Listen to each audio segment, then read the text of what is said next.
Bienvenue chers abonnés dans notre nouveau tutoriel intitulé Caractéristiques du logarithme d'un nombre. Nous allons chercher la caractéristique du logarithme d'un nombre. C'est un chapitre qui est beaucoup plus au collège, auprès des élèves qui se préparent au BPC. Alors ici, nous avons un tableau. Nous avons le champ ou bien la colonne qui est la toute première colonne des nombres. Ici, nous avons la nature pour dire si le nombre est un nombre entier ou un nombre décimal.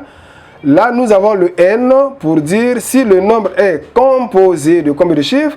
Nous avons ici la formule qui va bien entendu nous permettre de calculer cette caractéristique. Et nous avons ici le C qui signifie simplement caractéristique que nous allons avoir comme résultat.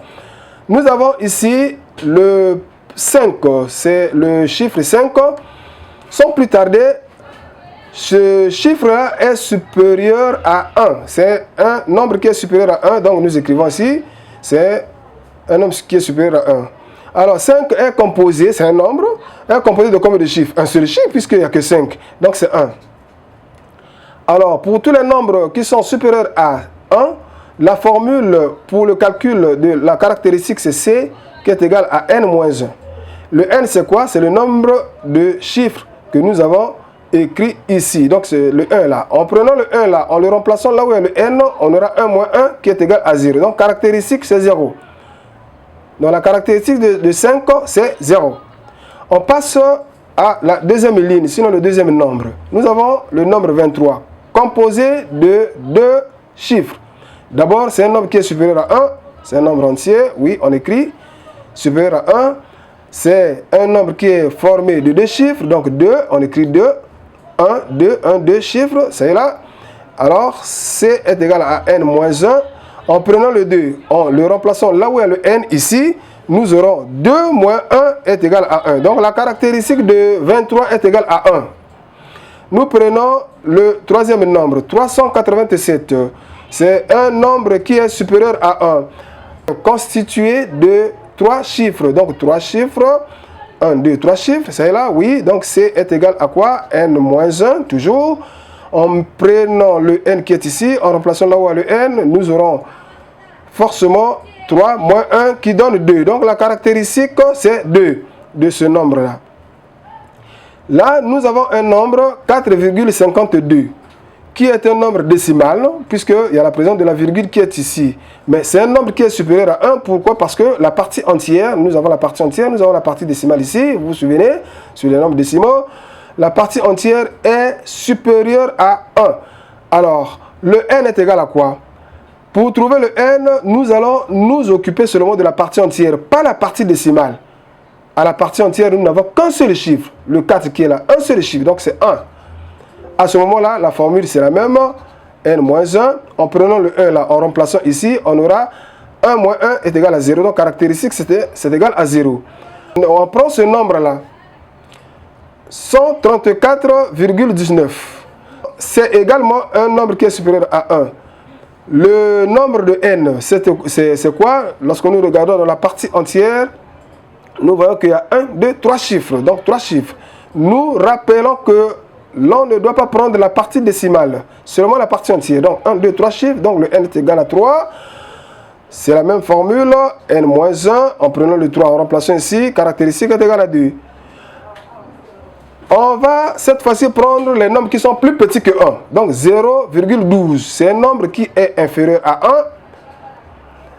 1. Là, le n est égal à quoi?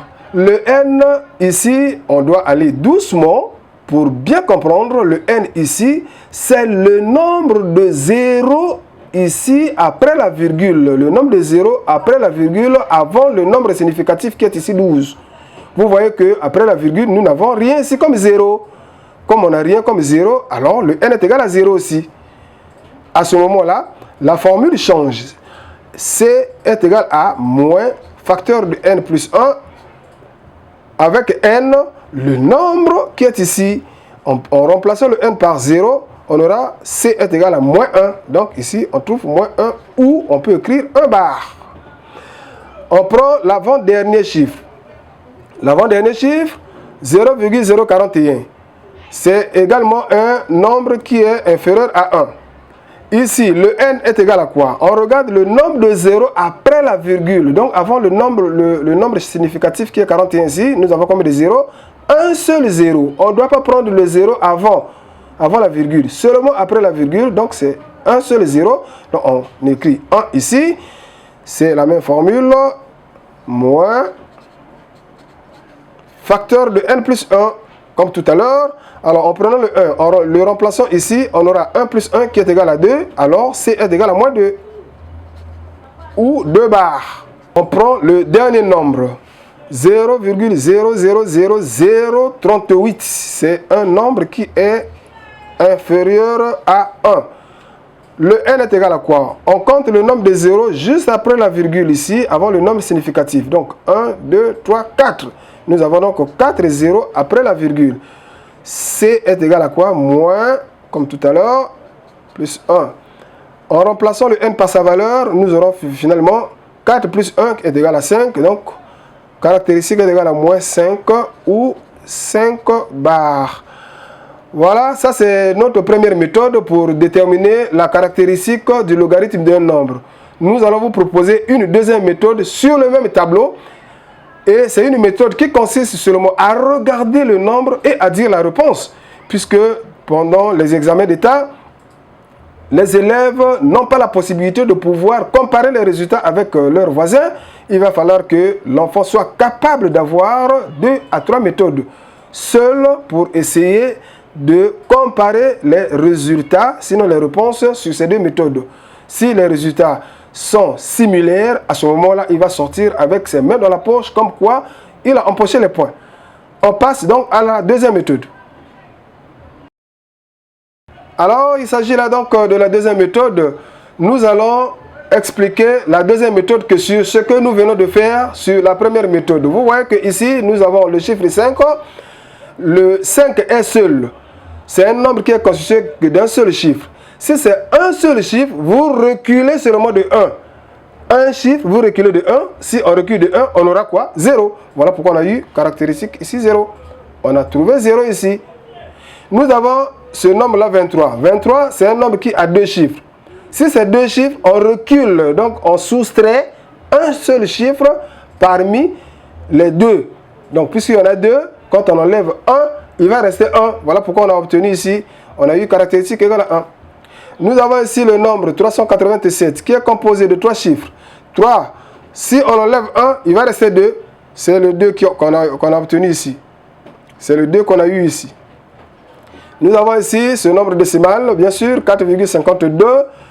À la partie entière ici, nous n'avons qu'un seul chiffre. Un seul chiffre. Donc, si on enlève, on soustrait ce chiffre-là, il va rester 0. Voilà pourquoi on a eu caractéristique 0.